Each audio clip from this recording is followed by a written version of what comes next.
भूत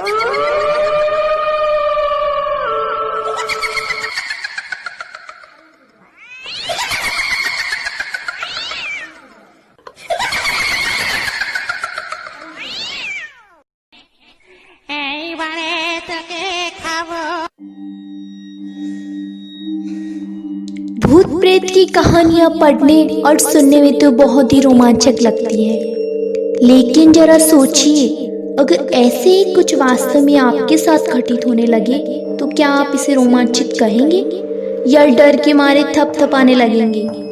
किसी परलोक की चीख या प्रेतात्मक आसपास होने का एहसास भी शरीर में एक अजीब सी सिरहन पैदा कर देता है। तो ऐसे में जाहिर सी बात है, जब आपका सामना ऐसे किसी ताकत से हो जाए तो आपका रोमांचक कहीं दम तोड़ देगा। वैसे तो कहने को बहुत सी जगह है जहाँ यह माना जाता है कि आत्माओं का वास है। कोई वीरान या अकेला घर हो या एक लंबे समय से पड़ी खाली इमारत हो, इसके अलावा वह स्थान जहाँ किसी दुर्घटना की वजह से किसी की जान गई हो, उसे भी हम योग्य नहीं मानते कि हम वहां जाएं।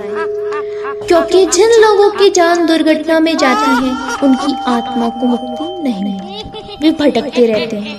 कहने को तो बहुत सी जगह हॉन्टेड या भूता कहा जा सकता है, जहाँ प्रमाणिक तौर पर कहा जाता है कि उस स्थान पर कुछ न कुछ तो गड़बड़ जरूर है, और वह स्थान है राजस्थान से भानगढ़ का किला।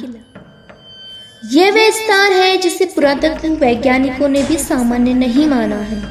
तभी तो राजस्थान सरकार द्वारा भानगढ़ किले के चारों तरफ बाहर चेतावनी के तौर पर एक बोर्ड भी लगाया हुआ है।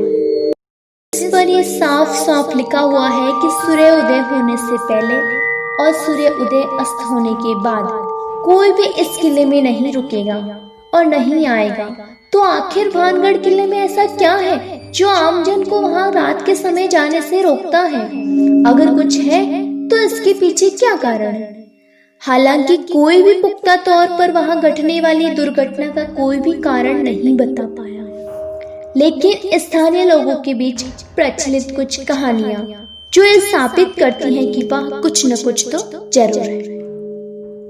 लोगों का मानना है कि बहुत समय पहले इस स्थान पर रत्नावती नाम की बहुत ही सुंदर राजकुमारी रहती थी, जिस पर काला जादू करने वाले तांत्रिक की कुदृष्टि थी। तांत्रिक ने पहले रानी को अपने वश में कर रानी पर शारीरिक शोषण किया, लेकिन एक दुर्घटना के चलते तांत्रिक की मृत्यु हो गई। आज भी उस तांत्रिक की आत्मा वहां भटकती रहती है। तांत्रिक के श्राप के अनुसार वह स्थान कभी भी बच नहीं सका। वहां रहने वाले लोगों की मृत्यु हो जाती है, लेकिन उनकी आत्मा को मुक्ति नहीं मिलती। प्रचलित कहानी के अनुसार सिंधु सीवड़ा के महल के पास एक पहाड़ पर तांत्रिक क्रियाएं करता था। वह रानी रत्नावती के रोग पर आसक्त था। एक दिन भानगढ़ के बाजार में उसने देखा कि रानी की एक दासी रानी के लिए केश तेल लेने आई है। सिंधु सीवड़ा ने उस तेल को अभिमंत्रित कर दिया। वह तेल जिस पर भी लगेगा वह तेल वह उसके पास नहीं आएगा।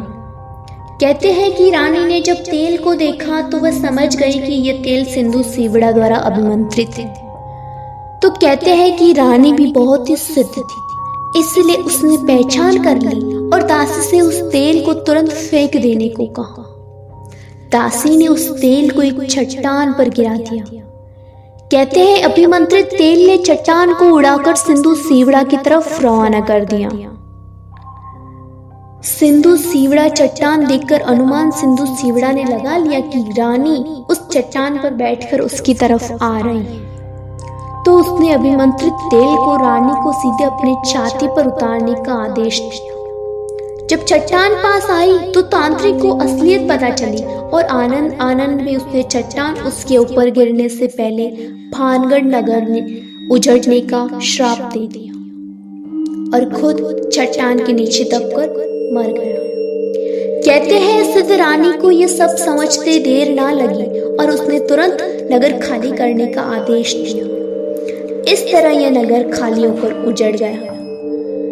और रानी भी तांत्रिक के श्राप की डेढ़ चढ़ गई। तो कितनी सच्चाई है इस कहानी में? इस कहानी में कितनी सच्चाई है, इसके बारे में इस बात से ही जाना जा सकता है कि जनश्रुतियों में भानगढ़ के प्रचलित कहानियों में कोई लोग रानी को राजकुमारी तो कई लोग रानी को रानी बताते हैं।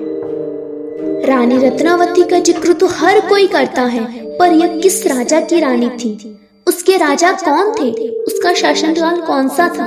नगर किस काल में उजड़ा? इन प्रश्नों पर सब चुप। अक्सर लोग इस नगर व किले को 400 वर्ष पहले उजड़ा बताते हैं, पर इस किले में मिले विभिन्न राजाओं के शिलालेखों की तारीख देखने के बाद उसके उजड़ने की समय सीमा काफी कम हो जाती है। अब हर हाल में बात चाहे जो भी हो, इस फोर्ट या इस भानगढ़ के किले को लोग अभी भी सबसे ज्यादा डरावना मानते हैं।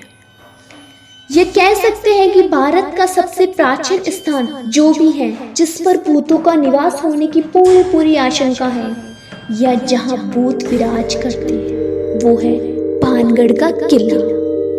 तो ऐसी ही और महत्वपूर्ण और रोचक तथ्यों के लिए हमारे चैनल को सब्सक्राइब करें और ये वीडियो आपको कैसा लगा लाइक व कमेंट करके हमें जरूर बताइए।